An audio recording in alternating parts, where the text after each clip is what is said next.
જય ગૌ માતા.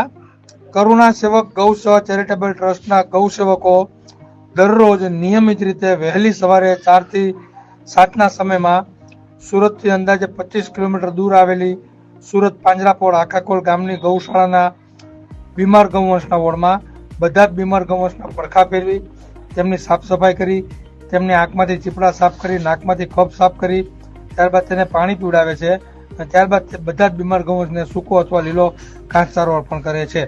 જય ગૌ માતા, જય ગોપાલ.